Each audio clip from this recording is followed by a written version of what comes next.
قل هذه سبيلي أدعو إلى الله على بصيرة أنا ومن اتبعني وسبحان الله وما أنا من المشركين.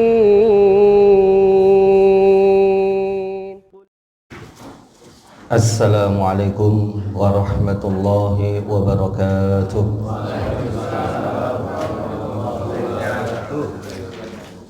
Innal hamdalillah nahmaduhu wa nasta'inuhu wa nastaghfiruh wa na'udzu billahi min shururi anfusina wa min sayyiati a'malina. May yahdihillahu fala mudilla lahu wa may yudlil fala hadiya lahu. Asyhadu an la ilaha illallah wahdahu la syarika lah wa asyhadu anna Muhammadan abduhu wa rasuluh. Allahumma salli wa sallim wa barik ala Rasulillah Muhammad ibn Abdillah wa ala alihi wa sahbihi wa man wala. La haula wa la quwwata illa billah, amma ba'd. Hadirin hadirat kaum muslimin wal muslimat rahimakumullah. Mudah-mudahan kita semuanya senantiasa dirahmati oleh Allah Subhanahu wa taala. Alhamdulillah wa syukurillah.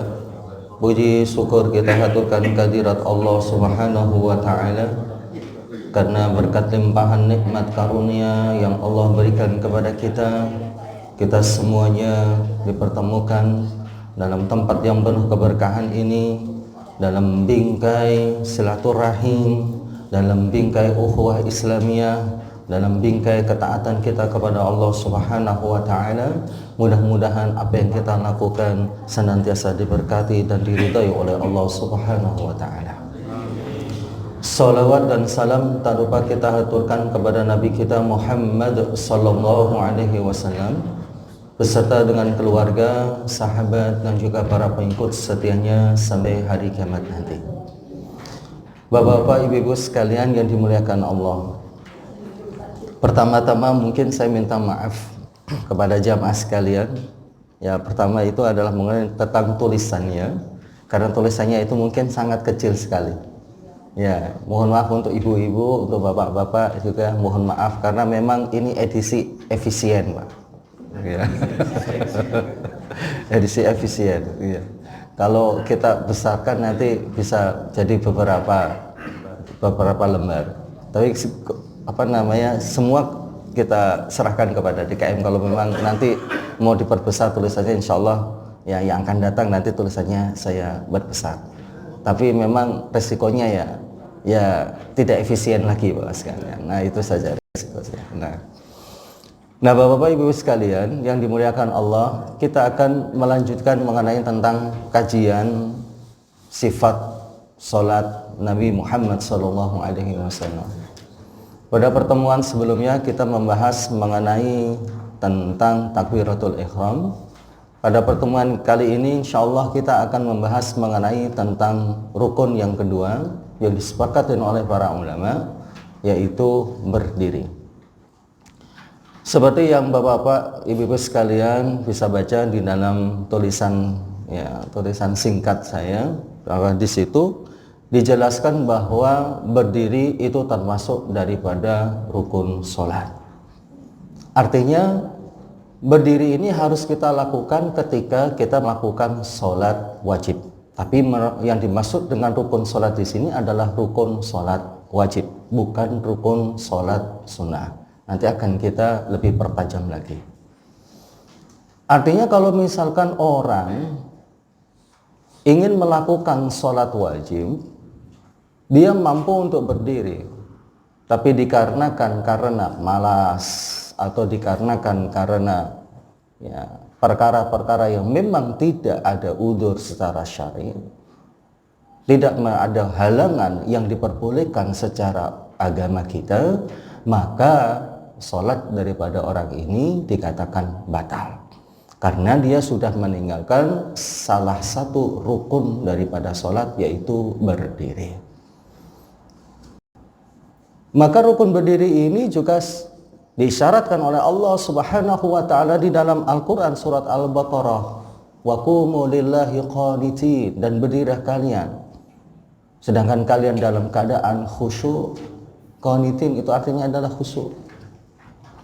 Jadi seakan-akan di sini Allah Subhanahu wa taala memerintahkan kepada kita ketika kita sholat, maka kita harus berdiri, saudaraku sekalian, berdiri. Ini di dalam sholat wajib. Nah, dari sahabat Imran bin Husain radhiyallahu anhu meriwayatkan bahwa Rasulullah sallallahu alaihi wasallam pernah bersabda, "Shalli qa'iman," salatlah kalian sambil berdiri. Kalau kalian tidak mampu maka duduklah. Kalau kalian tidak mampu maka berbaringlah.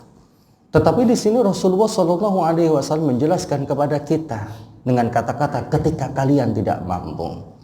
Kalau ketika kalian tidak mampu, kata-kata tidak mampu berarti ini mengindikasikan kepada kita bahwa kita tidak diperkenankan untuk duduk ataupun dengan berbaring, kecuali kalau misalkan kita tidak mampu untuk sholat secara berdiri, saudaraku sekalian. Nah, nanti kita bahas saudara sekarang. Bagaimana caranya kita sholat sambil duduk? Bagaimana caranya kita sholat ya kan duduk di kursi? Nah, kemudian bagaimana caranya kita sholat sambil berbaring? Nah, nanti insya Allah kita praktekkan. Tapi mohon maaf, saya butuh satu orang untuk membantu saya mungkin. Nah, jadi nanti biar karena mungkin nanti akan saya berikan taklimat-taklimatnya, petunjuk-petunjuknya, sekalian. Lalu bagaimana batas dikatakan berdiri? Ini ulama berselisih pendapat. Mazhab Hanafiyah mengatakan sekiranya ketika ia memanjangkan tangannya, maka tangannya ini tidak menyentuh kedua lututnya. Nah, kedua lututnya. Kalau misalkan dia memanjangkan seperti ini tangannya, maka tangannya ini tidak menyentuh lututnya. Ini kalau dia berdiri. Nah, berdiri. Berarti dia dikatakan sudah berdiri. Ketika tangannya dipanjangkan seperti ini tidak menyentuh kepada lututnya. Nah, ukurannya adalah seperti itu. Meskipun agak bungkuk-bungkuk sedikit, enggak masalah. Nah, enggak masalah. Ini menurut mazhab Hanafi. Tapi kalau menurut mazhab Syafi'i, maka beliau mengatakan bahwa tulang belakang ini harus kita luruskan. Jadi tidak dikatakan sebagai berdiri, kecuali kalau tulang belakang dan juga tulang-tulang kita ini, nah, tulang-tulang punggung dan juga tulang-tulang dada ini, kemudian kita sejajarkan, kita luruskan. Ini baru dikatakan berdiri.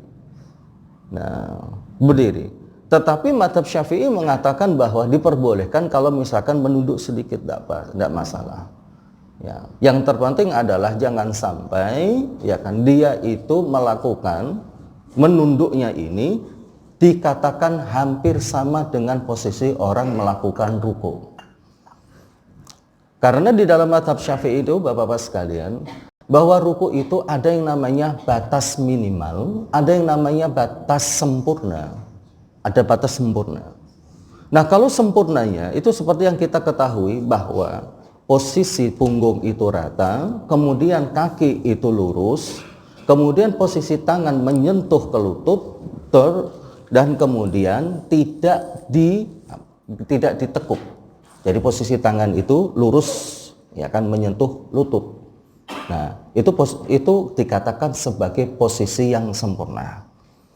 Tetapi ada yang namanya batas minimal. Batas minimalnya itu adalah ketika tangan itu dikatakan sudah sampai kepada lutut. Jadi ketika tangan sudah sampai lutut, misalkan ketika kita menunduk sampai kemudian tangan kita menyentuh lutut, berarti itu sudah dikatakan sebagai ruku. Batas minimal. Artinya apa batas minimal? Batas minimal itu artinya kalau dilakukan berarti rukuknya sudah sah. Tetapi dia tidak mendapatkan pahala keutamaan ruku. Karena keutamaan rukuknya itu adalah seperti apa yang diajarkan oleh Rasulullah Shallallahu Alaihi Wasallam, yaitu posisi punggung rata, ya kan, kemudian kaki rata, dan juga tangan menyentuh lutut dengan posisi tangan rata sampai ke lutut tidak ditekuk. Itu adalah merupakan posisi sempurna. Nah, kenapa kok sampai ada batasan minimal, saudaraku sekalian? Ini adalah untuk memberikan keringanan bagi saudara-saudara kita yang mungkin, mohon maaf ya sekalian, memiliki perutnya agak besar. Nah, kalau perut besar itu sekalian, kalau dipaksakan mereka tangan misalkan, ya kakinya harus lurus, kemudian tangannya lurus menyentuh ke lutut, aduh ya. Yaitu masyakoh benar-benar sekalian. Nah itu betul-betul wah. Tapi ukuran kita adalah kalau memang selagi kita bisa melakukan posisi yang sempurna, maka hendaklah kita melakukan posisi yang sempurna itu. Ya kan? Tapi jangan sampai ya kan kita hanya mencari yang mudah-mudahnya saja. Kecuali memang kalau kita ada uzur, misalkan kayak tadi ya kan sakit, ya kan ada lecet, atau misalkan perutnya terlalu besar sehingga tidak mampu untuk melakukan posisi yang sempurna sekalian. Sedangkan Malikiyah dan Hanafilah mengatakan tidak seperti sedang duduk dan tidak merunduk seperti sedang ruku. Nah, ini batasan dikatakan berdiri menurut para ulama sekalian. Yang terpenting adalah Bapak sekalian, selagi kita mampu untuk melakukan posisi sempurna, ini kaidah.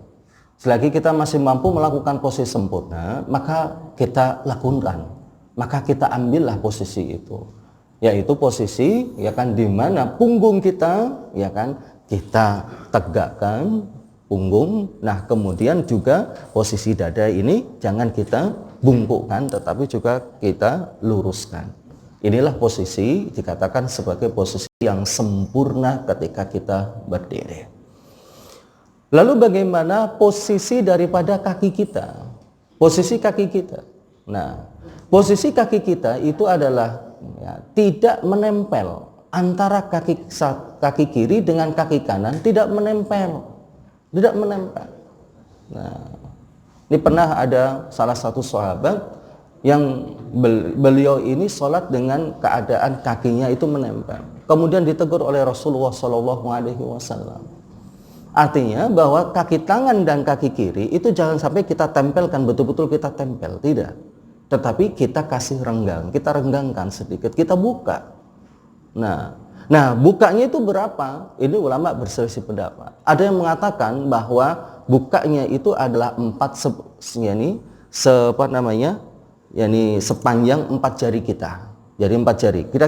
Kira-kira aja 4 jari kita. Nah, berarti sempit sekalian. Nggak terlalu luas. Jadi sempit 4 jari saja. Ini mazhab Hanafi. Kenapa mazhab Hanafi mengatakan sampai 4 sekalian? Karena ini untuk menjaga ketika misalkan masjid penuh, ya kan? Masjid penuh misalkan banyak orang, ya. Jadi kita tetap bisa memberikan tempat kepada saudara-saudara kita yang baru datang. Ya. Jadi jangan hanya mempedulikan kepada diri sendiri, kemudian Masya Allah sampai setengah meter gitu. Nah itu kan ya kan bisa dikatakan sebagai sebagai monopoli tempat itu kalau kita bilangnya misalnya. Nah, setengah meter. Jadi itu. Nah, tapi kalau mazhab Syafi'i mengatakan bahwa ya kan jarak antara kaki kanan dengan kaki kiri itu adalah seluas 1 jengkal tangan kita, 1 jengkal. Nah, ini udah ideal, bisa dikatakan ideal sekali. Nah seperti ini bisa kita kumpulkan dua pendapat ini. Bagaimana? Kalau memang posisi masjid lagi sepi, jadi kita bisa mengambil pendapatnya Imam Syafi'i. Atau kalau kita dalam posisi sholat sendiri, kita memakai pendapatnya Imam Syafi'i, yaitu 1 jengkal. 1 jengkal jaraknya antara kaki kanan dengan kaki kiri. Nah, tapi kalau posisi masjid misalkan sholat Jumat, sholat Id, yang banyak orang misalkan sholat subuh, nah maka ya kan posisi atau jarak antara kaki kanan dengan kaki kiri kita persempit sedikit, yaitu misalkan kita memakai pendapat mazhab Hanafi. Nah, bahwa yang paling penting di sini adalah jangan sampai saudaraku sekalian kita terlalu luas jaraknya. Kenapa? Karena kalau kita terlalu luas, maka kita juga akan nanti kehilangan keutamaan soft kita. Karena terlalu luas. Makanya nanti akan kita bahas juga mengenai tentang masalah ilzaq. Masalah ilzaq. Masalah ilzaq itu artinya adalah bahwa tumit harus menempel dengan tumit, kaki dengan kaki, kemudian bau dengan bau. Nah, masalah ilzaq. Nah, nanti akan kita bahas juga, akan kita pertajam juga supaya kita bisa untuk memahaminya. Nah, itu posisi kaki saudaraku sekalian. Bahwa intinya adalah bahwa jangan sampai kita terlalu merapatkan, tetapi juga jangan sampai kita terlalu memperluas, sehingga kita tidak bisa memberikan kesempatan kepada saudara-saudara kita yang baru datang, itu saudaraku sekalian. Nah, kemudian saudaraku sekalian, kalau kita lihat bagaimana posisi tangan kita ketika kita berdiri, saudaraku sekalian, maka posisi tangan kita itu ada dua cara. Bisa ada wad'u, bisa ada qabdu. Ada wad'u, ada qabdu. Apa yang namanya wad'u? Wad'u itu artinya adalah meletakkan tangan kanan di atas tangan kiri, dinamakan dengan wad'u. Kalau wad'u berarti apa? Kita tidak menggenggam, tapi hanya sekedar meletakkan, kita letakkan saja. Nah, letakkannya bagaimana? Bisa dikatakan meletakkan di atas, ya kan? Apa namanya? Kalau kita bilang itu bagian luar telapak tangan kita seperti ini. Nah, jadi ini ada apa namanya? 3. Ada juga di atas ini pergelangan tangan. Ada juga yang mengatakan bahwa di lengan. Agak ke sini sedikit. Nah, 1, 2, 3. Ini namanya wad'u. Ada tiga versi. Nah, semua dijelaskan oleh Syekh Ibnu Utsaimin. Jadi ada yang mengatakan diletakkan di sini, di apa namanya? Di telapak tangan bagian luar. Kemudian ada yang mengatakan diletakkan di pergelangan tangan. Kemudian ada yang mengatakan diletakkan di lengan. Ada 3 riwayat. Nah, kemudian yang kedua itu adalah qabdu. Qabdu itu artinya apa? Bahwa kita itu memegang tangan kanan, posisinya memegang tangan kiri. Nah, lalu bagaimana caranya memegang sekalian? Caranya memegang adalah, nah, kalau ini sekalian, ini dulu saya diajarkan oleh guru saya, posisi tangannya itu seperti ini. Posisi tangan seperti ini sekalian. Ini jari ibu jari, kemudian jari telunjuk, jari tengah posisinya seperti ini. Kemudian jari manis, jari kelingking posisinya seperti ini. Nah, kemudian kita terapkan ke tangan kita seperti ini. Nah, dua jari ini itu berada di lengan. Kemudian jari manis dan jari kelingking berada di sebelah bawah. Jari ibu jari berada di bagian atas. Nah, seperti ini. Nah, Allahu Akbar. Nah, seperti ini sekalian. Nah, cara meletakkannya juga sekalian. Nah, ini langsung saya dipraktekkan oleh guru saya. Allahu Akbar. Jadi tangan kanannya itu diletakkan terlebih dahulu. Nah, Allahu Akbar.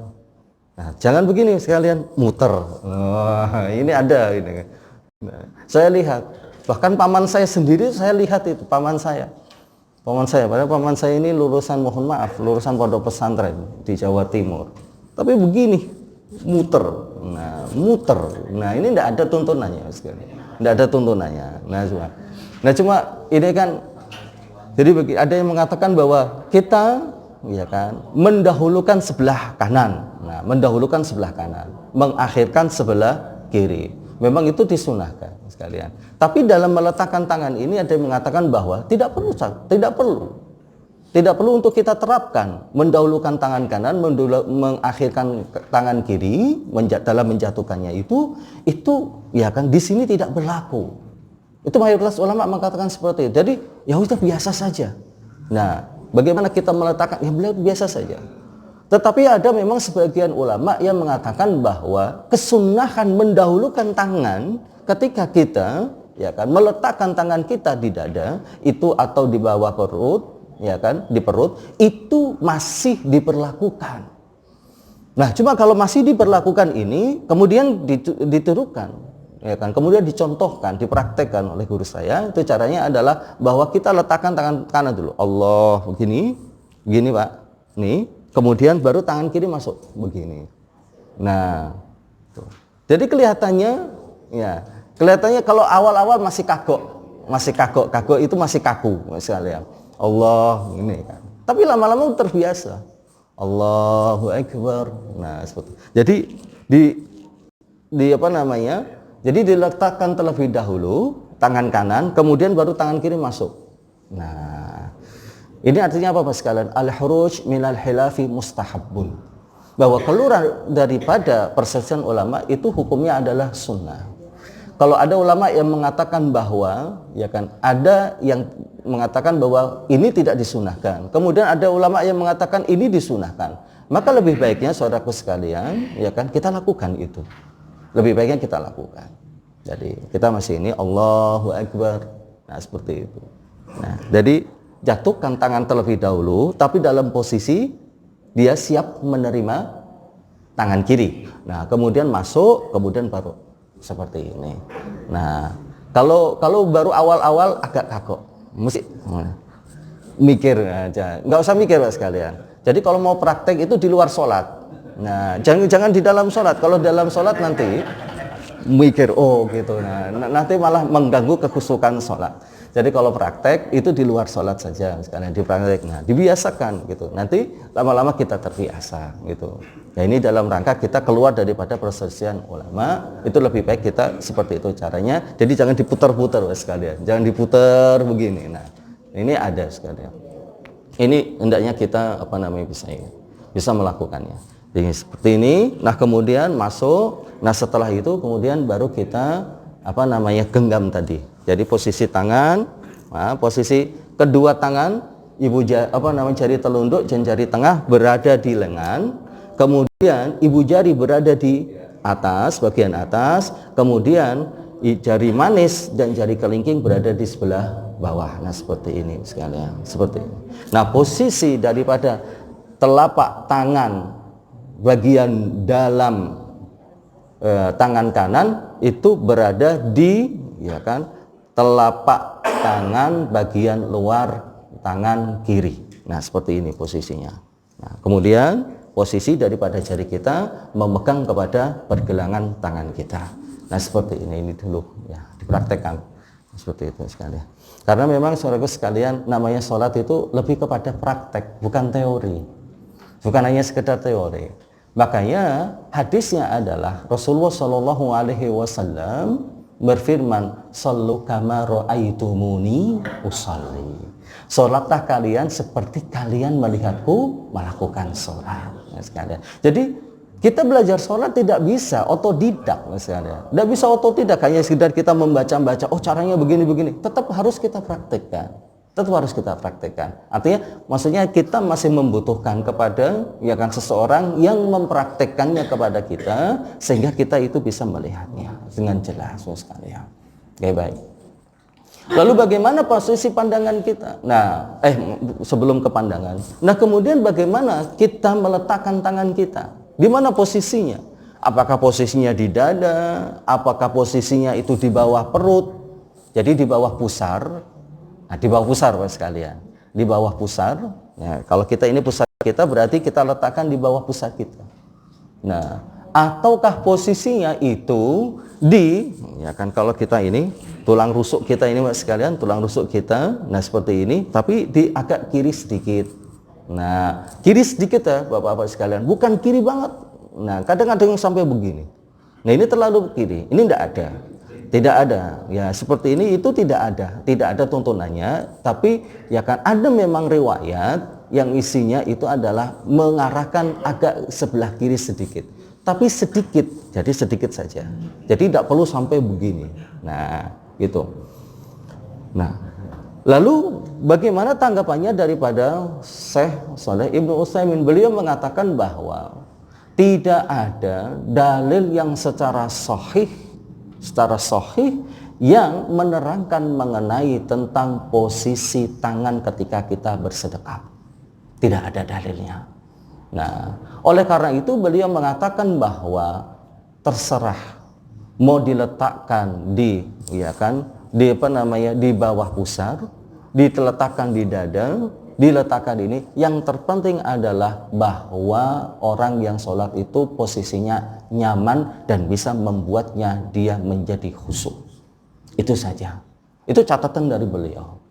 Nah, jadi setelah beliau, ya kan, mengumpulkan banyak sekali, ya, riwayat-riwayat yang bisa untuk dijadikan sebagai, ya, pedoman di dalam masalah ini, tapi beliau mengatakan bahwa tidak ada dalil yang bisa, ya kan, dalil sahih yang bisa dijadikan sebagai rujukan pasti.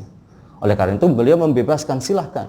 Posisi tangannya silahkan, bisa di bawah perut, bisa di atas, maksudnya di bawah pusar, atau di atas pusar, atau di dada, atau misalkan di sebelah kiri. Kalau madhab Syafi'i berarti, ya kan, dia berada di ini. Kalau kita lihat ini tulang paru rusuk kita, ya, tulang paru-paru kita sekalian, ini paru-paru kita. Nah, ini tulang paru yang paling bawah ini. Kalau kita pegang ini, kita merasa ini ada tulangnya. Ada tulangnya. Nah, kemudian kita letakkan agak kiri sedikit, pas di tulang itu, agak di bawahnya tulang itu pisang. Nah, itu madhab Syafi'i seperti itu, madhab Syafi'i. Jadi bukan di atas. Tapi ada yang mengatakan di atas, ya di tempatnya jantung. Nah, bukan di tempatnya hati, Pak, sekarang di tempatnya jantung. Jadi seakan-akan dia memegang jantungnya, bahwa apa yang dilakukan, apa yang dia lafadzkan itu adalah seirama dengan detakan jantung. Nah, seperti itu. Tapi ini juga sekalian tidak berdasarkan kepada hadis yang sahih yang bisa dijadikan sebagai rujukan pasti di dalam kita meletakkan tangan kita. Itu menurut pendapat beliau. Nah, saudaraku sekalian, sebetulnya kalau kita mengikuti pendapat beliau, ini kita enak sekali. Posisinya di mana terserah, yang penting membuat kita nyaman. Ya kan? Bahkan madhab Malik, Imam Malik mengatakan bahwa sunnahnya itu justru malah kita nggak bersedekap, tetapi posisi tangannya itu kita irsalkan. Irsal itu apa? Kita bebaskan seperti ini. Ini madhab Malik. Nah, kok aneh? Padahal dalilnya banyak. Iya.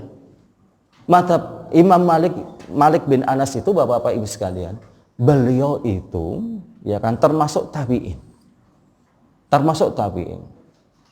Jadi gurunya beliau itu adalah Imam Nafi'.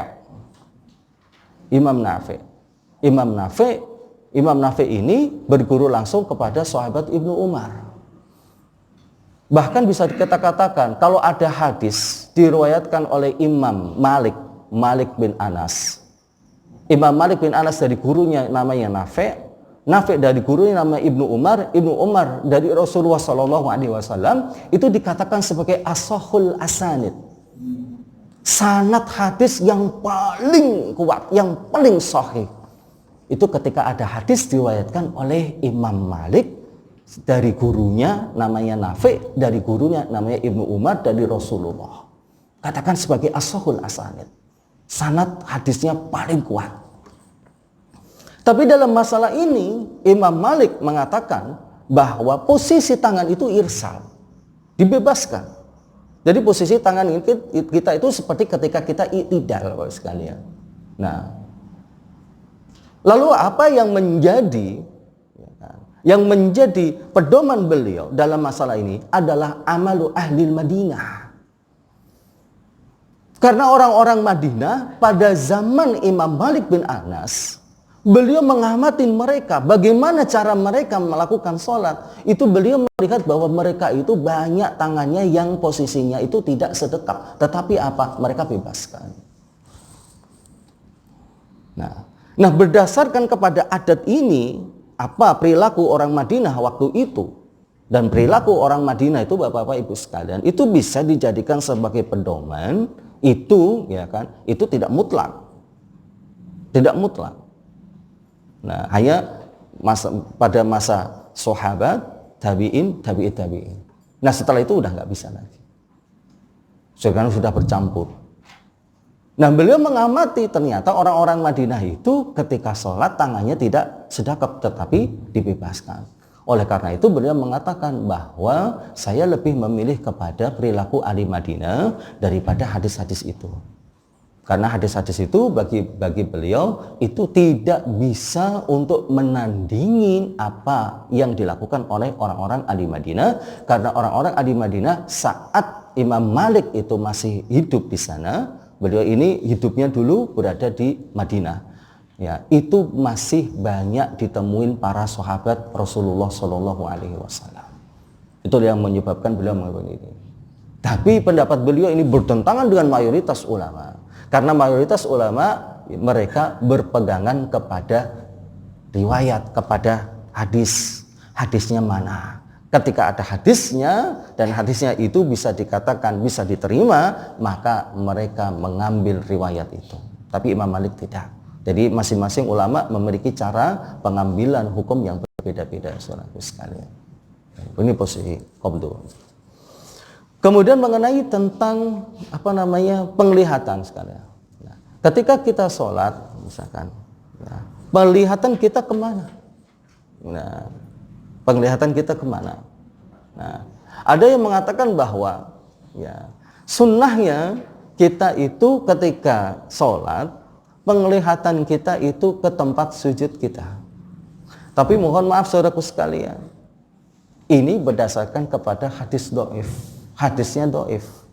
Nah, ada yang mengatakan bahwa kita menghadapnya ke arah kiblat depan pas. Nah, seperti itu. Ada yang mengatakan bahwa kita itu menghadap pandangan kita hadapkan kepada ya kan kaki kita, bawah kita. Kenapa?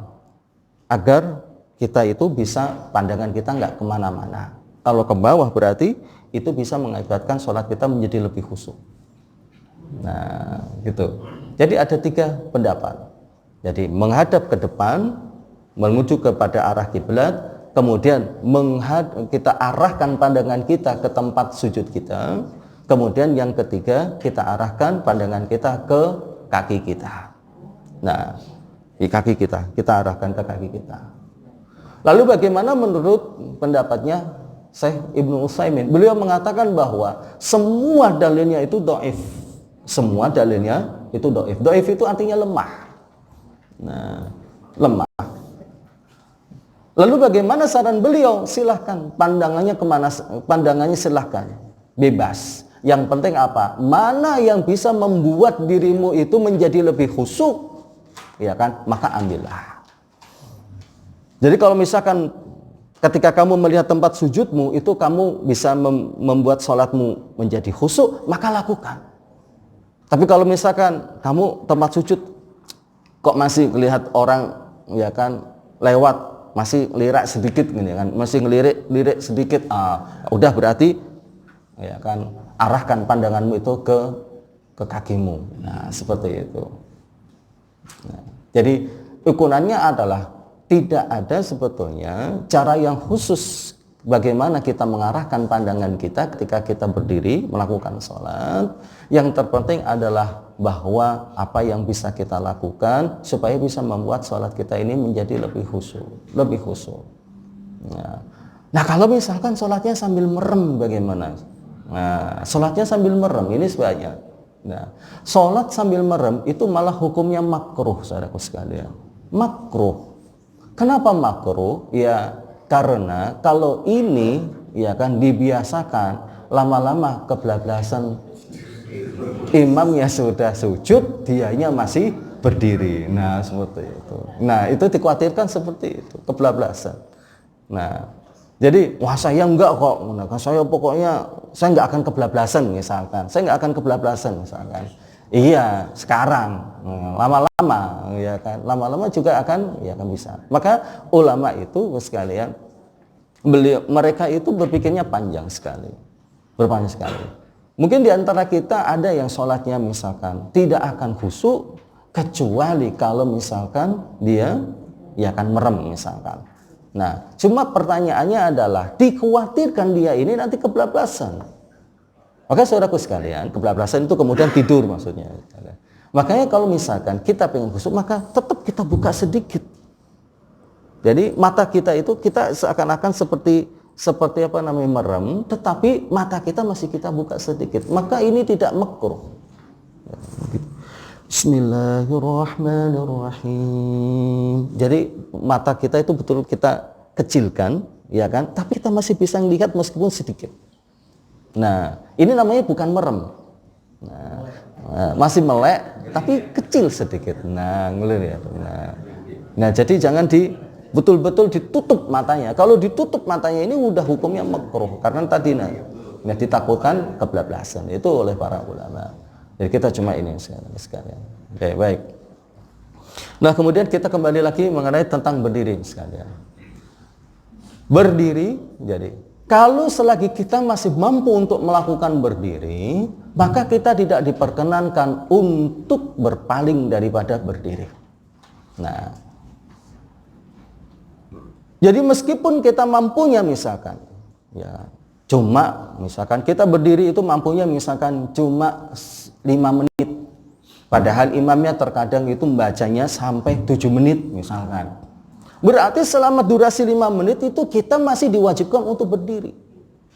Nggak boleh kemudian, daripada cuma 5 menit udahlah, ya kan. Akhirnya langsung duduk di atas kursi. Nggak boleh sekalian. Jadi tetap harus kita, ya kan, melakukan berdiri ini berdasarkan kepada kemampuan kita. Dalam kaidah fikih itu ada misalnya al-maisur la yasqutu bil ma'sur. Apa yang mudah, apa yang bisa kita lakukan, ya kan? Itu tidak gugur dikarenakan karena ketidakmampuan diri kita. Ya. Jadi kalau misalkan kita tidak mampunya itu adalah setelah 7 menit, maka sebelum 7 menit ini maka kita wajib untuk melakukannya. Ini dalam kaidahnya itu al-maisur la yasqutu bil ma'sur. Nah, seperti itu juga. Misalkan sholat, ya kan. Nah, ini mohon maaf sekalian. Kalau misalkan ada jamaah yang sholat dengan menggunakan kursi, maka mohon maaf, jamaah ini juga harus pengertian. Ya, jangan memaksakan dia bawa kursi kemudian dia ngambil shop di belakang imam. Loh, ini ada Pak, yang maksain seperti itu, ada. Lalu softnya bagaimana? Kalau dulu di Mesir Pak sekalian, posisinya orang yang pakai kursi itu mereka memiliki soft sendiri. Jadi di depannya ibu-ibu, tapi di belakang posisinya. Kenapa Mas sekalian? Ya, karena jangan sampai untuk dia itu ya kan memecahkan soft. Makanya diberikan soft khusus di belakang. Tapi masih di depan ibu-ibu. Nah, ada softnya khusus. Jadi dibikin kayak satir gitu. Nah, kemudian di situ disediakan kursi. Tik itu di Mesir itu setiap masjid ada. Seperti itu sekalian. Nah, ada tempatnya khusus gitu Pak, kotak gitu. Itu untuk bapak-bapak di situ yang memiliki ya kan kebutuhan khusus misalkan. Kebutuhan khusus maksudnya ya itu Pak, kan bukan kebutuhan khusus enggak bisa ini. Nah, seperti itu. Atau kalaupun misalkan sekalian, karena memang di sini kan jarang yang seorang salat memakai kursi misalkan. Misalkan ada 1 orang, 2 orang. Maka hendaklah dia itu memilih softnya itu yang paling pinggir. Paling pinggir. Jadi paling pojok itu dia yang pilih. Nah, jangan posisinya dia di tengah, tidak. Jadi kalau bisa kita lihat gitu, dia sudah booking tempat kalau kita bilang. Nah, booking tempat udah. Gitu. Booking tempat, jadi dia di posisi paling pojok. Nah, seperti itu sekalian. Jadi mohon maaf, ya kalau misalkan ada yang memang sholat dengan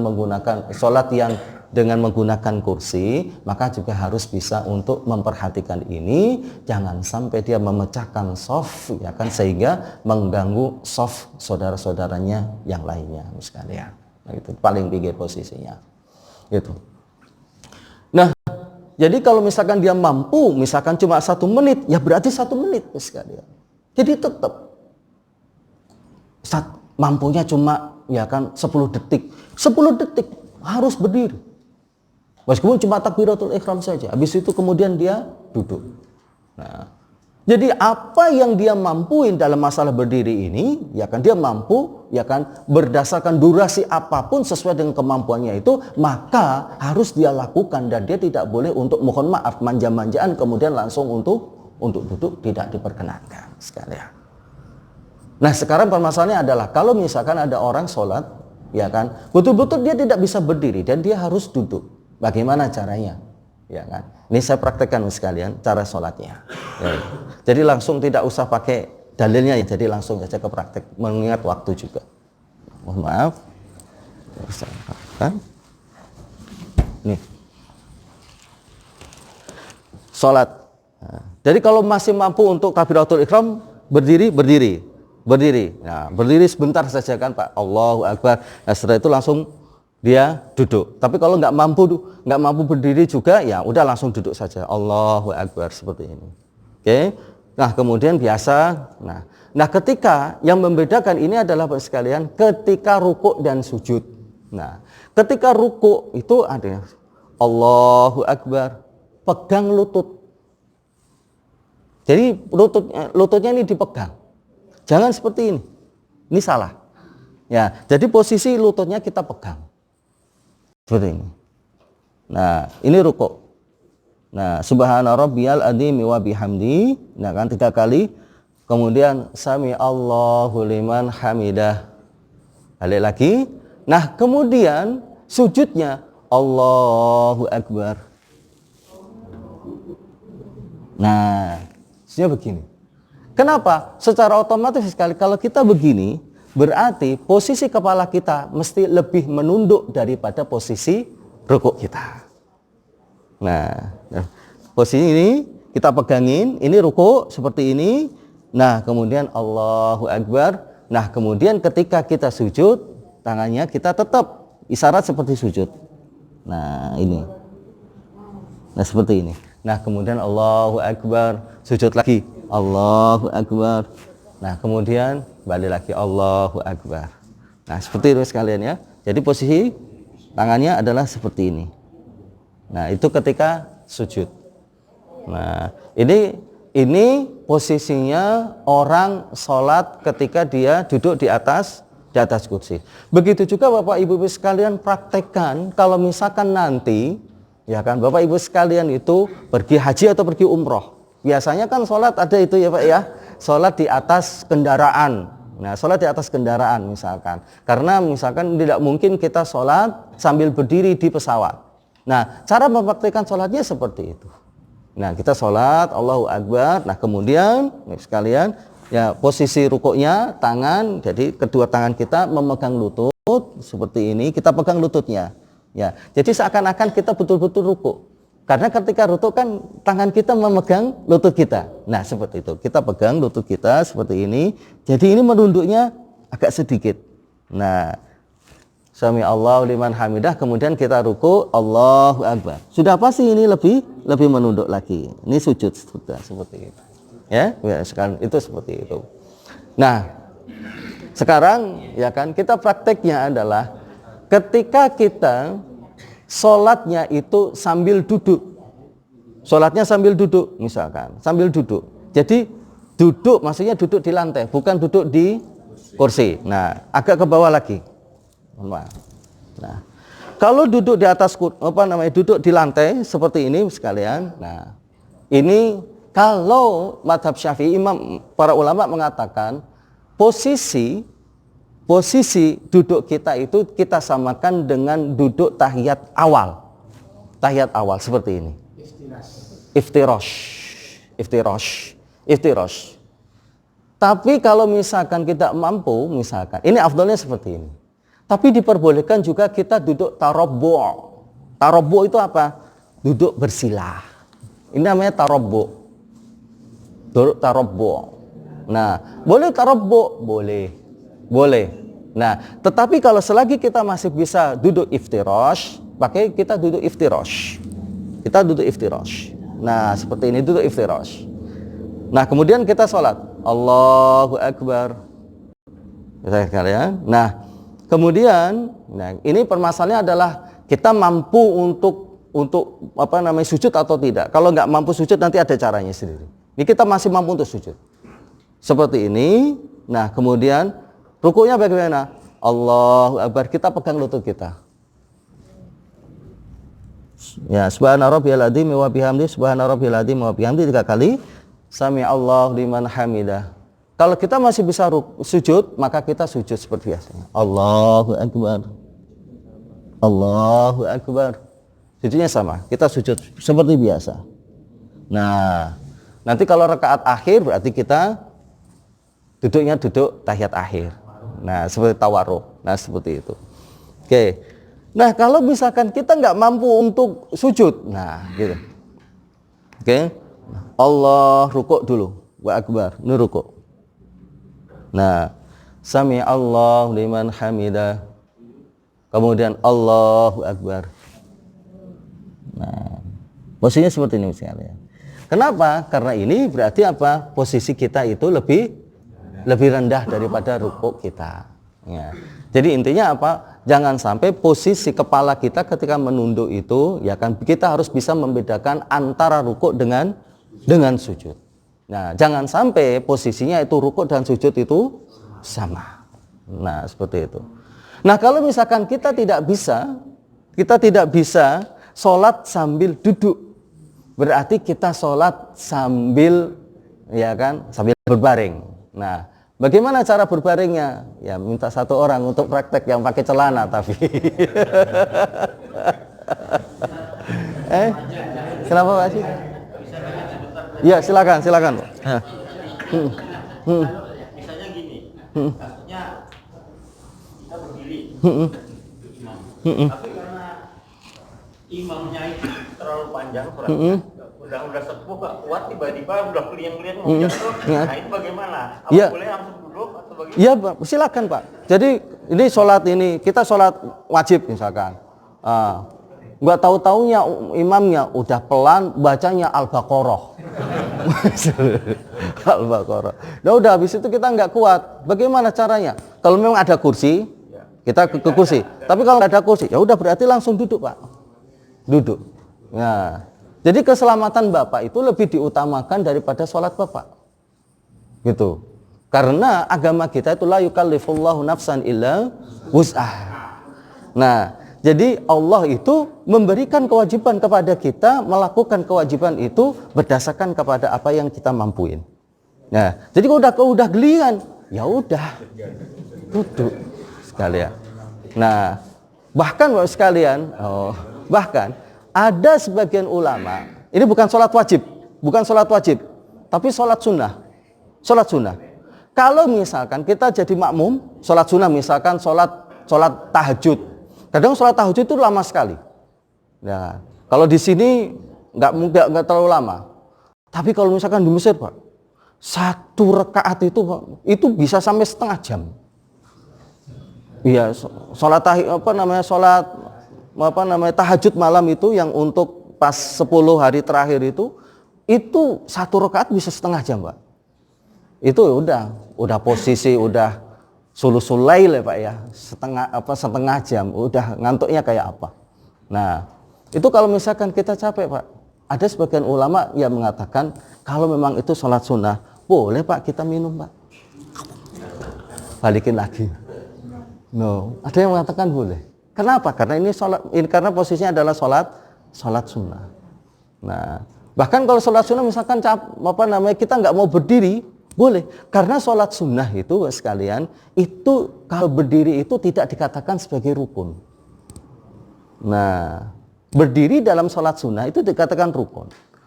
Tapi kalau kita melakukan sholat sunnah sambil berdiri, maka pahalanya itu sempurna. Nah, pahalanya sempurna. Tapi kalau misalkan kita mampu berdiri, tapi kita tidak mau untuk berdiri, malah kita duduk, maka pahalanya adalah setengahnya. Setengah. Jadi setengah daripada orang yang berdiri. Nah, kemudian kita mampu untuk duduk, ya kan? Berdiri mampu, duduk juga mampu, tapi kemudian kita milih sambil tidur misalkan. Nah, berarti pahalanya berapa? Pahalanya 1/4 berarti. Nah, gitu Pak. Jadi ya sebagian. Nah, seperti itu. Lah, kan lebih baik masih dapat pahala Pak daripada kagak, ya Pak ya. Ya kan? Kadang kan begitu, ada malas-malasan. Jadi terkadang begitu sekalian. Saya juga gitu, mohon maaf Pak. Saya juga kadang ya kita praktekkan ilmu kita maksudnya. Jadi kalau misalkan kita daripada kita malas, kadang kan badan capek habis kerja. Habis itu sholat sunnahnya nggak diam misalkan, kita praktekkan sambil duduk. Ya, Bagaimana hukumnya? Enggak apa-apa. Enggak apa-apa, ya cuma pahalanya dikurangin gitu aja, Pak. Pahalanya dikurangin. Nah, seperti itu. Jadi kalau sholat sunnah, meskipun Bapak mampu, ya kan, itu boleh Bapak kalau misalkan meninggalkan berdiri. Boleh. Tapi ini urusan pahala saja. Nah, tapi kalau misalkan sholat wajib, harus berdiri. Harus berdiri. Kecuali kalau memang kita tidak mampu. Kalau tidak mampu berarti kita sambil duduk. Nah, duduk itu bisa pakai kursi, juga bisa duduk langsung di atas lantai. Nah, kalau misalnya tidak mampu berarti kita harus ya kan berbaring. Nah, kalau berbaring berarti kita berbaringnya itu ya kan disunnahkannya itu di atas bagian ya kan di atas sisi kanan. Ya, di sisi kanannya itu berada di bawah. Makanya harus ada ini Pak sekalian. Ini satu. Monggo Pak, silakan Pak. Enggak apa-apa Pak. Ya. Ya, sah. Nah, Pak. Mohon maaf Pak. Ya. Ya. Jadi ya. Mohon maaf Pak, bukan begitu Pak. Jadi posisi kakinya itu diarahkan ke kiblat. Kiblat mana Pak? Sengaja. Oh, sengaja Pak. Nah, seperti ini kaki diarah ke kiblat. Nah, kemudian mohon maaf Bapak bisa tidur. Nah, nggak apa-apa Pak, santai aja Pak. Nah, seperti itu. Nah, kemudian Bapak miring Pak, miring belakang anak. Ya, seperti itu Pak. Nah, seperti itu. Nah, kemudian menghadap ke sana. Nah, kemudian nanti ya kan untuk rukuknya berarti Bapak nanti ya kan ini sedikit Pak, agak ini sedikit nunduk sedikit kalau ruku. Nah, kemudian nanti kalau ini agak lebih ke bawah lagi. Itu kalau ini. Nah, sudah Pak. Nah, seperti itu. Nah, itu namanya ittija. Ittija itu artinya bahwa kita itu sambil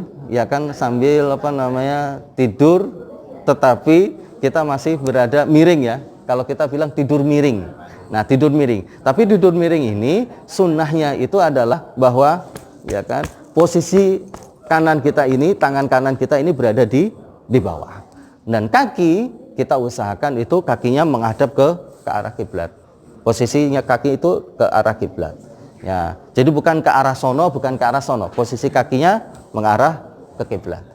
Nah, kalau kita misalkan tidak mampu ittija, maka kita melakukan istilqa. Istilqa itu apa? Istilqa itu artinya adalah sholat tapi sambil berbaring. Jadi tidak miring tetapi berbaring seperti ini, berbaring. Nah, berbaring Pak ya. Nah, ini anggap saya berbaring Pak ya. Anggap saya berbaring. Allah. Nah, berbaring ini, nah kemudian bagaimana posisi kepala? Nah, Madhab Syafi'i mengatakan bahwa posisi kepalanya ini diberikan bantal atau apa? Supaya apa? Supaya wajahnya ini nanti bisa menghadap ke arah kiblat. Nah, bantal, posisi bantal. Jadi agak tinggi bantalnya. Nah, kalau memang mampu ya berarti bukan kepalanya saja tetapi sini sampai ini. Ya, jadi supaya kita itu ya kan yang sholat ini, jadi posisi kepalanya itu tinggi sehingga dia wajahnya ini tidak menghadap ke langit tetapi menghadap ke arah kiblat, ke kiblat. Nah, itu menghadap ke arah. Kalau misalkan ini berarti kayak begini posisinya. Tapi kalau mazhab Hanafi mengatakan tidak usah pakai, bahkan nggak boleh pakai bantal. Posisi biasa saja. Kenapa? Berdasarkan kepada satu riwayat, tapi riwayat ini lemah, bahwa Rasulullah SAW ketika beliau sakit, beliau sholat dengan istilqa, dengan berbaring. Kemudian diberi bantal sama istrinya, diambil sama beliau, nggak usah pakai bantal.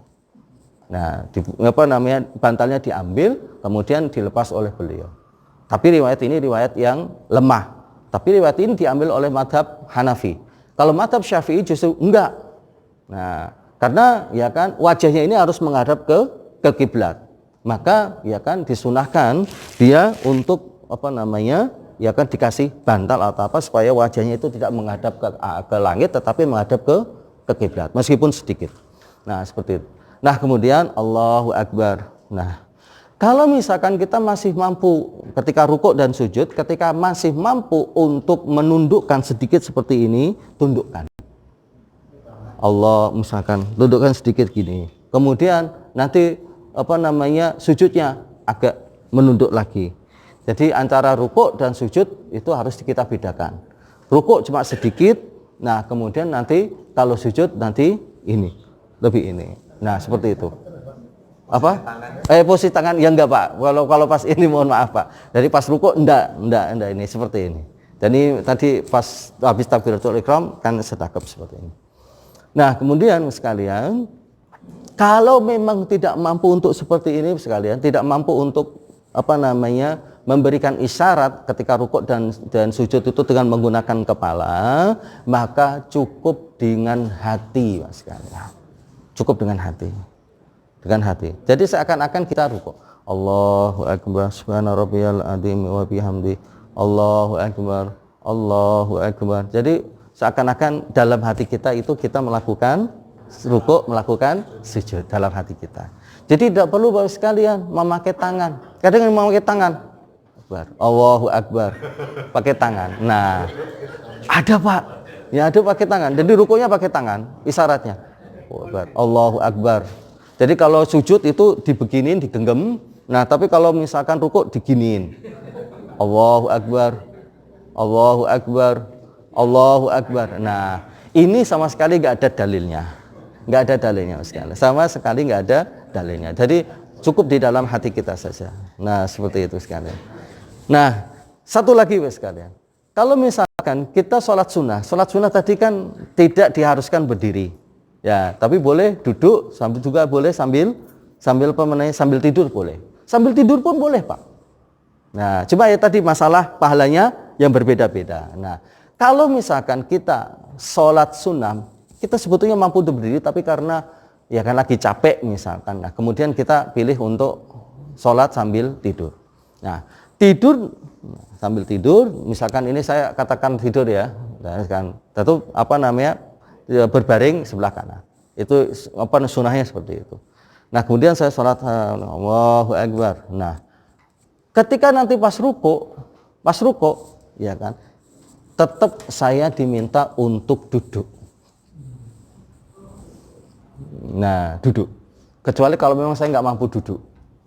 Nah, tetap duduk, kemudian Allahu akbar seperti ini.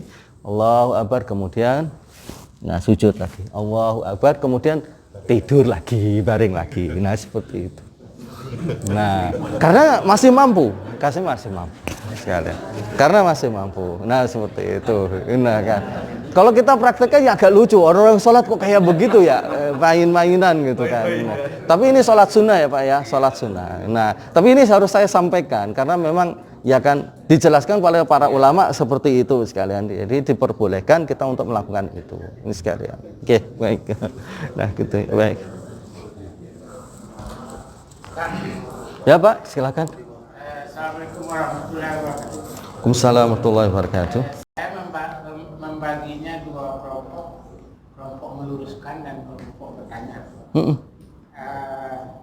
Kalau kelompok meluruskan yaitu saya mengusulkan pada Ustaz.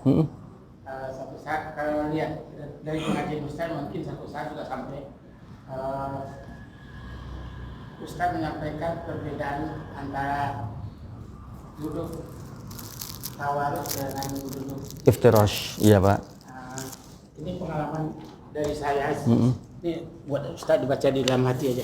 Oh, dalam hati Pak, apa itu?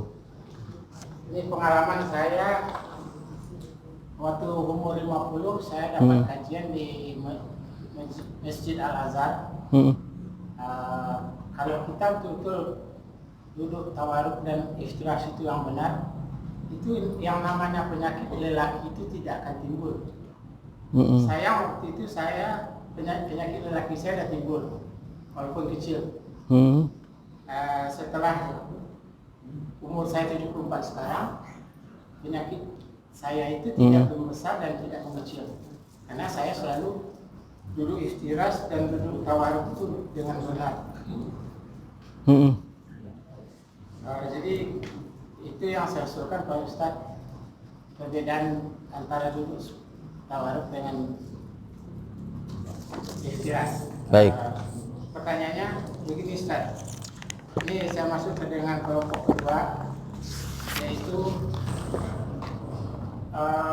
banyak saya lihat, saya tidak tahu dasar hukumnya, orang seharusnya duduk iftiras, tapi dia itu tahiyat akhirnya yang sholat 2 rakaat, dia duduk iftiras.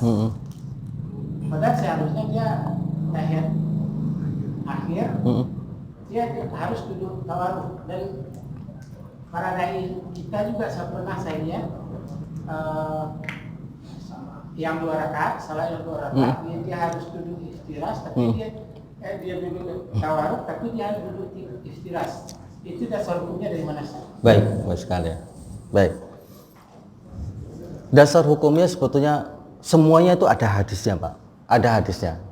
Ya, karena ketika ulama mereka ya kan memilih sebuah pendapat, tidak akan mereka itu memilih pendapat berdasarkan kepada hawa nafsu. Tapi pasti ada hadisnya. Nah, sekarang saya langsung aja, Pak, ya. Tidak perlu saya hadisnya, ada hadisnya. Mengenai tentang duduk tawaruk itu artinya adalah duduk tahiyat akhir. Bapak sekalian udah tahu ya posisinya. Kemudian ada duduk iftirash. Duduk iftirash itu adalah duduk tahiyat awal. Nah, bagaimana posisinya kita ketika kita tahiyat awal dengan tahiyat akhir? Nah, saya sebutkan 4 madhab ya, Pak sekalian. Nah, seperti itu. Pertama, madhab Malik, madhab Abu Hanifah. Madhab Abu Hanifah mengatakan bahwa baik tahiyat awal maupun tahiyat akhir itu duduknya adalah duduk iftirash. Duduknya duduk iftirash. Jadi duduk tawarruk itu bagi madhab Abu Hanifah dalilnya ada, tetapi bagi beliau mengatakan bahwa lebih kuat duduk iftirash dalilnya. Sehingga beliau ya kan mempraktekkan duduk iftirash itu baik di tahiyat awal maupun tahiyat akhir. Itu menurut madhab Hanafi. Kemudian yang kedua, menurut madhab Maliki mengatakan bahwa ya kan sunnah yang lebih kuat menurut beliau itu bahwa tahiyat awal dan tahiyat akhir itu duduknya adalah duduk tawarruk, yaitu tahiyat akhir. Baik tahiyat awal maupun tahiyat akhir itu harus duduk tawarruk. Sunnahnya. Nah, kalau mau duduk biasa, ya nggak apa-apa. Sunnah, Pak. Kita mengatakan sunnahnya. Ya, baik, sunnah ya. Jadi bukan ini. Nah, kemudian, ya kan, madhab Syafi'i dan madhab Hambali mengatakan bahwa, Ahmad bin Hambal, mengatakan bahwa tahiyat awal itu sunnahnya adalah iftirash. Tahiyat akhir itu sunnahnya adalah tawarruk. Cuma yang jadi perbedaan antara madhab Syafi'i dan madhab Ahmad bin Hambal ini ketika sholat subuh. Nah, sholat subuh itu kan nggak ada tahiyat awal. Tahiyatnya cuma 1 saja. Nah, ini dianggap termasuk tahiyat awal ataukah dianggap tahiyat akhir? Nah, kalau madhab Syafi'i mengatakan ini termasuk tahiyat akhir. Makanya duduknya itu duduk tawarruk. Kalau mazhab Ahmad bin Hambal, enggak, ini tahiyat awal, kan tahiyat pertama, ya kan? Jadi tahiyat pertama. Kalau tahiyat pertama berarti duduknya iftirash. Nah, seperti itu, Pak. Nah, itu. Jadi ini perbedaan sebetulnya di dalam memahamin saja, gitu, sama para ulama. Nah, ini iftirash atau pertama ataukah yang akhir? Itu perbedaan antara mazhab Ahmad bin Hambal dengan mazhab Syafi'i. Nah, seperti itu sekalian. Tapi ini semua sekalian, Bapak sekalian, ya kan? Duduk Imam Syafi'i mengatakan bahwa duduk tawarruk itu hukumnya adalah sunnah. Artinya apa? Inilah yang sebetulnya kita itu dianjurkan. Tapi dalam posisi ketika kita mampu melakukan hal itu. Tapi kalau misalkan masjidnya lagi penuh, ya kan? Ini kalau saya paksakan tawarruk, ya kan? Ya kasihan yang di sini mungkin nggak bisa duduk dia samping saya misalkan. Nah, maka Bapak-Bapak sekalian, maslahat orang sholat itu lebih diutamakan daripada kita mengikuti sunnah Rasul. Itu lebih kita utamakan. Nah, selagi apa itu masih hukumnya sunnah. Maka kalau misalkan ada orang misalkan tahiyat akhir, wah kok duduknya tahiyat awal, bukan dia ingkar sunnah, bukan dia menselisih sunnah, tapi apa? Karena mungkin dia melihat bahwa ketika saya duduk tawarruk, maka saya tidak memberikan tempat kepada kayak kan saudara yang di samping kanan atau samping kiri saya. Maka maslahat orang sholat ini lebih, maslahat orang yang berarti sholat ya kanan kiri itu lebih diutamakan daripada kita mengikuti sunnah. Nah seperti itu. Bahkan ini Bapak sekalian, ini pernah diterapkan. Nah dulu Bapak sekalian, Bapak sekalian tahu Ka'bah? Ka'bah ya Pak ya, Ka'bah. Ka'bah itu dulu ketika dibangun oleh Nabi Ibrahim itu tidak seperti yang sekarang ya Pak. Lebih gede lagi, lebih besar lagi. Bahkan Hijr Ismail yang ini, ya sekalian, ada pertanyaannya, itu termasuk dari bangunan Ka'bah yang lama yang dibangun oleh Nabi Ibrahim.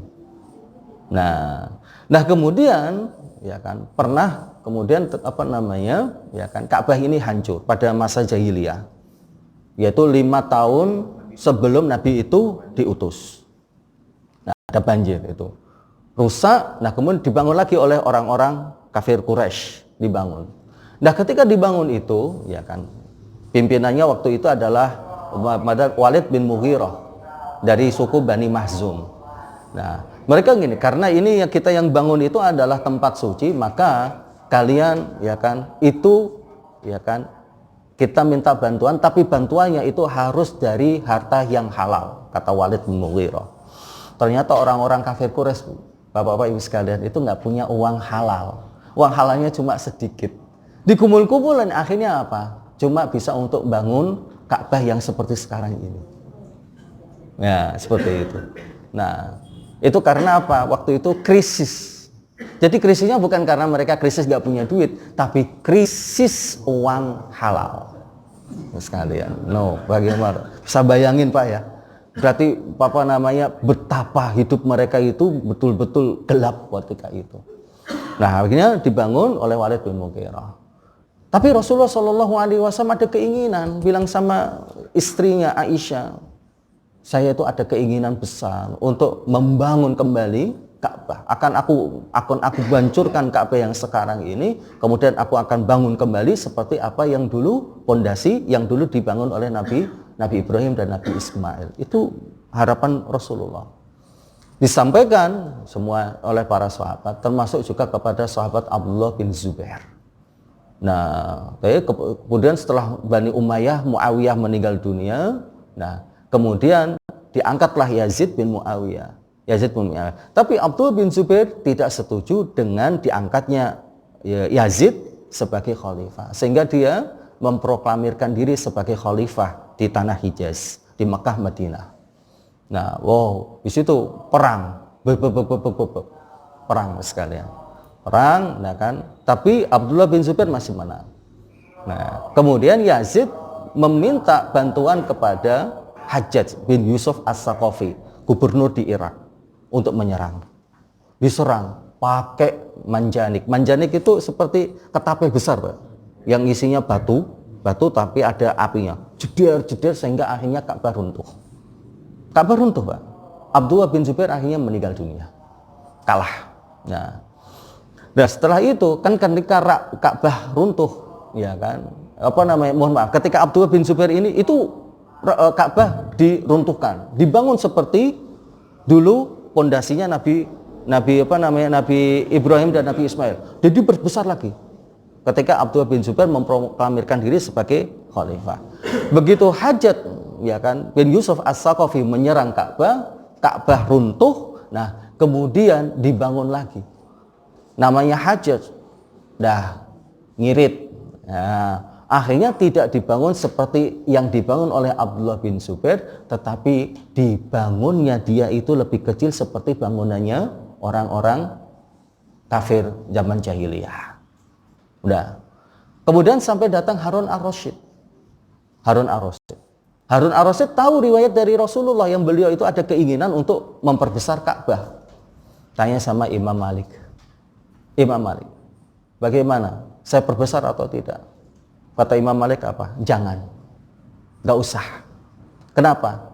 Demi kesucian Ka'bah. Karena bisa-bisa nanti Ka'bah nanti akan dipermainkan sesuai dengan kemauan penguasa. Udah cukup, jangan. Berarti saya meninggalkan sunnah Rasulullah. Nggak apa-apa. Demi kemaslahatan banyak. Gitu. Jadi terkadang Bapak sekalian, terkadang ya kita harus bisa untuk bijak. Jangan sampai kita memaksakan satu kesunahan saja sehingga kita sehingga kita itu ya kan tidak memperhatikan kepada kemaslahatan yang jauh lebih besar. Nah, sekalian, itu salah satu contoh saja, sekalian. Dan juga Pak sekalian, Pak, kemungkinannya saya masih ingat karena ketika Bapak bertanya mengenai tentang kunut, ya kan, ternyata saya ditanya lagi sama salah satu jamaah saya di Al Azhar, juga di Masjid An-Nafi juga, lah kok sama pertanyaannya. Jadi ternyata seperti ini. Jadi ada jamaah dari semenjak kecil tidak pernah kunut. Nah kemudian setelah ngaji, kemudian tahu bahwa kewajiban makmum mengikuti imam. Kalau imam kunut, maka dia kunut. Kalau imam nggak kunut, dia nggak kunut. Dia ambil pendapat itu, karena pendapat ulama besar. Nah, tapi caranya bagaimana? Saya nggak bisa kunut. Nah, begitu, Pak. Nah, kalau memang Bapak nggak bisa kunut, jadi kunut itu dibagi menjadi dua. Ada namanya doa. Pertama doa, yang kedua itu pujian. Pertama doa, kedua pujian. Jadi ketika imam Allahumma hdina fiman hadait, itu namanya doa. Doa. Nah, ketika doa berarti makmum itu ya kan dia membaca amin. Jadi amin saja, amin. Amin, amin. Nah, setelah doa kemudian kan berhenti. Nah, ketika berhenti ini ya kan imam melakukan pujian. Fa innaka taqdi wa la yuqda 'alaik fa innahu la yadhillu man walait wa la ya'izzu man 'adait. Tabarakta rabbana wa ta'ala falakal hamdu 'ala ma qadait astaghfiruka wa atubu ilaik. Itu adalah pujian-pujian. Nah, Ustaz saya enggak hafal. Udah baca aja. Subhanallah walhamdulillah wa la ilaha illallah wallahu akbar. Selesai. Yang penting kita memuji kepada Allah. Nah, jadi kita harus tahu bahwa inti daripada doa kunut itu ada dua, yaitu ya kan doa kemudian pujian. Nah, yang jadi masalah terakhir kemudian kita tutup dengan baca sholawat. Allahumma sholli ala Muhammad. Udah selesai, gitu kan. Nah, jadi itu doa kemudian pujian. Pujian bisa kita ganti dengan subhanallah walhamdulillah wa la ilaha illallah wallahu akbar. Kemudian terakhir kita baca sholawat Allahumma sholli ala Muhammad. Udah seperti itu saja, selesai. Ini bukan berarti kita memodifikasi, tidak, ya kan sekalian. Tidak, tetapi itulah yang diajarkan. Termasuk ketika apa yang kita pahami ini termasuk juga dikatakan juga oleh Dr. Syafiq Basalamah. Ya, kalau nggak salah. Nah, jadi beliau mengatakan seperti itu juga. Dr. Syafiq Dr. Riza Basalamah. Nah, Riza Basalamah. Dr. Riza. Jadi beliau mengatakan seperti itu juga. Jadi kita membaca tasbih. Nah, seperti itu. Karena memang Bapak-Bapak sekalian, pertentangan ulama dalam masalah kunut ini sangat luas. Insyaallah sebentar lagi 6:30, Pak. Gini, kita kayak ini. Terakhir Bapak sekalian mengenai masalah ilzaq. Masalah ilzaq. Ilzaq itu apa? Ilzaq itu adalah ya kan tadi menempelkan tumit dengan tumit, kaki dengan kaki, nah kemudian bahu dengan bahu sekalian, bahu. Ya. Nah, ulama pertama kali yang mengatakan bahwa ilzaq itu harus ada. Dan selama ketika kita sholat harus ilzaq, pertama kali adalah Imam Nasiruddin Albani. Berarti sebelumnya tidak ada satupun ulama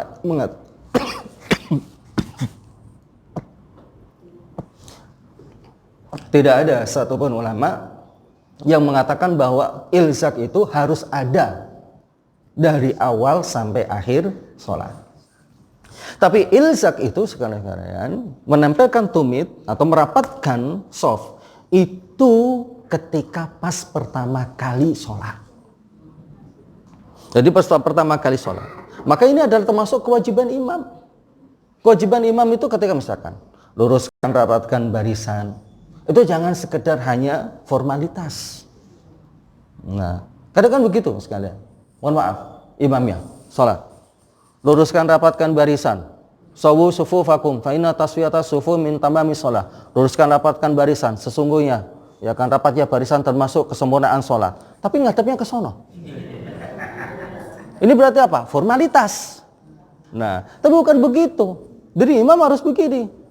Nah, Kenapa? Karena saf awal itu akan menjadi acuan bagi saf-saf yang berada di belakang, saf depan. Setidaknya apa? Bahwa imam memperhatikan saf depan. Lihat, oh masih renggang sedikit, Pak, agak mepet sedikit, Pak. Terus yang belakang masuk satu.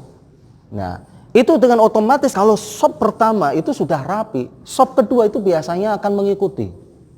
Sop terus kemudian belakangnya mengikuti. Nah, jadi bukan hanya sekedar seremonial, mohon maaf. Ini banyak, ya, mohon maaf, banyak imam yang seperti itu. Sawu, ya kan. Luruskan, rapatkan barasan, tapi menghadap sono. Nah, sekalian.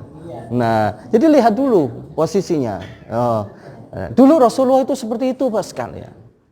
Nah, jadi lihat kanan dulu, oke, barisannya bagus, sudah. Lihat kiri, oke, bagus. Nah, baru kemudian, nah, beliau menghadap kiblat, kemudian baru takbiratul ihram, gitu. Nah, jadi jangan hanya seremonial. Nah, ini harus kita mulai untuk kita terapkan ini sekalian. Khususnya bagi imam-imam sekalian, imam-imam seperti itu. Kita terapkan. Nah, setelah itu, nah kan kita lihat posisi kakinya. Nah, kita itu Bapak sekalian bisa ilzak, ya kan, posisi kita betul-betul rapat. Itu kita lihat daripada kaki kita terlebih dahulu. Ya, biasanya Mas sekalian, kalau kita berdiri itu posisi kaki kita seperti ini. Nah, begini posisinya. Nah, coba kita rubah kakinya, jangan kita begini, tapi kita luruskan seperti ini. Nah, coba ini Pak. Nah, lurus Nah, jadi kalau lurus seperti ini, itu bisa nempel, kedua-duanya bisa terima. Tapi kalau posisi kaki kita begini, nah ini coba sekalian. Ya, jujur Pak, begini ini kan biasanya kita ya. Bisa kita begini, kalau kita begini bagaimana tumit bisa kena tumit. Nah, tapi kalau kita begini, posisi kita ini lurus seperti ini. Nah, ini kalau misalkan sudah terbiasa Pak, sholat juga akan begini terus. Meskipun dia tidak sholat jamaah misalkan. Kalau udah terbiasa begini terus. Nah, jadi kita posisi kalau kita telapak kaki kita ya, kita luruskan seperti ini. Kita biasakan seperti itu. Nah, seperti ini. Nah, kemudian jangan kita begini, tapi kita luruskan seperti ini. Insya Allah nanti sebelah kanan itu nanti akan ini. Nah, jadi mohon maaf Pak, boleh berdiri sebentar Pak. Nah, oke. Coba Pak. Ya, oke Bapak, lurus juga Pak. Nah, oke, nah bisa ketemu. Ya, jadi nggak perlu, mohon maaf, nggak perlu kakinya nempel begini Pak. Nggak perlu Pak. Ya, itu yang diinjak. Nah, seperti ini. Nah kalau kita seperti ini Pak, nah lihat Pak, kaki ketemu kaki, bahu ketemu bahu. Nah seperti ini. Nah, oke. Nah mohon maaf sekalian. Ulama mengatakan Pak, ya kalau Imam Albani iljak seperti ini, posisi seperti ini Pak, itu harus kita perhatikan, ya kan? Ketika kita sholat jamaah, harus kita perhatikan dari awal sampai akhir. Itu Imam Albani, beliau mengatakan seperti itu. Tapi kalau mayoritas ulama mengatakan posisi seperti ini, itu di awal saja. Di awal saja. Nah, kenapa? Kalau kita merhatikan seperti ini Pak, tapi bisa-bisa nggak khusyuk sholatnya. Itu dikhawatirkan oleh para ulama. Jadi para ulama itu beliau mengatakan bahwa khusyuk itu lebih didahulukan daripada posisi. Yang penting apa? Yang penting rapat saja. Yang penting rapat, dan kerapatannya ini tidak sampai kita membuat celah yang bisa dimasukin oleh satu orang. Nah, seperti itu. Celah. Ya, misalkan seperti ini misalkan. Saking khusyuknya sampai ke kiri-kiri gitu kan misalkan. Sehingga ini seperti ini itu bisa dimasukin satu orang, Pak. Nah, jangan sampai seperti itu. Nah, kalau misalkan Mas sekalian, kita mengikuti madhabnya Imam Albani misalkan, harus iljak. Nah, jangan posisi kaki kita seperti ini. Ya, ada yang seperti ini. Kenapa? Karena dia hanya memperhatikan kepada tumit. Padahal Imam Albani mengatakan bukan tumit saja, tetapi bahu juga. Nah, otomatis kalau dia seperti ini misalkan, ditutup semua. Bahunya nempel nggak, Pak? Jadi tumitnya nempel, tapi bahunya nggak nempel. Ini salah. Nah, lalu bagaimana? Kalau misalkan menurut Imam Albani, ya kan, dia tetap menempel seperti ini. Dia minta tolong orang yang ini ditarik sedikit. Ada kosong kan? Tarik. Jadi yang sebelah, ya nariknya jangan misalkan ini yang sebelah pinggir. pinggir gitu kan. Yang sebelah pinggir juga harus paham. Ngapain lu? Gitu kan, seperti itu kadang gitu. Maksudnya kosong gitu, maksudnya ditarik aja seperti ini. Atau dikasih ini, dikasih apa namanya? Dikasih kode misalkan gini, tengah ya. Nah, seperti itu. Nah, seperti ini. Oke. Seperti itu. Oke. Nah, Bapak ketika bergerak juga niatnya jangan mengikutin saya. Kalau Bapak mengikutin saya batal. Ya, pengen gerak saja gitu, Pak. Nah, gitu saja. Gitu, Pak. Nah, seperti itu. Itu kalau kita mengikuti madhabnya Imam Albani itu seperti itu, Pak. Jadi yang dipikirkan, yang harus kita perhatikan bukan hanya tumit saja, tapi juga harus bau. Nah, ini banyak sekali sampai disindir oleh Imam Ibnu Utsaimin. Saya lihat banyak sekali orang-orang, ya kan, karena mengikuti pendapat ulama yang mengatakan bahwa ilzak itu harus mulai dari awal sampai akhir. Kemudian saya melihat kakinya sampai dia membuka kakinya lebar, ya kan, tapi dia tidak memperhatikan kepada bahunya. Padahal tidak seperti ini. Nah, kata beliau seperti itu. Ya, sampai beliau kritisin habis-habisan orang yang melakukan hal ini. Tidak seperti itu. Tapi apa? Dia juga harus memperhatikan kepada bahunya. Bagi, ya kan, orang yang mengatakan bahwa ini harus ilzak harus dari awal sampai akhir. Tapi kalau Imam Ibnu Utsaimin, Imam Ibnu Baz misalkan, beliau mengatakan bahwa ilzak itu tidak harus dari awal sampai akhir, tapi di awal saja. Yang penting setelah itu berarti rapi saja. Ya, jadi sampai ada celah gitu saja, rapi gitu. Kenapa? Karena kekhusyukan sholat itu lebih diutamakan daripada hanya sekedar merapat-rapatin ini. Nah, kadang kan ini dikejar lagi. Loh, akhirnya kejar-kejaran terus, Pak. Nah, seperti itu. Mohon maaf sekalian. Nah, seperti itu. Jadi mohon maaf, jadi harus yang kita pikirkan seperti itu. Jadi bukan kaki tumitnya saja, tetapi harus dipikirkan juga bahunya. Nah, seperti itu. Itu yang bisa saya sampaikan. Mohon maaf sekalian, tepat pukul jam 6:30 sekalian. Nah, demikianlah kajian yang bisa saya sampaikan. Kurang lebihnya saya mohon maaf apabila ada kekurangan, kesalahan. Hadanallahu wa iyyakum ajma'in. Mari kita tutup pengajian kita dengan bersama-sama kita membaca doa kafaratul majelis. Bismillahirrahmanirrahim. Assalamualaikum warahmatullahi wabarakatuh.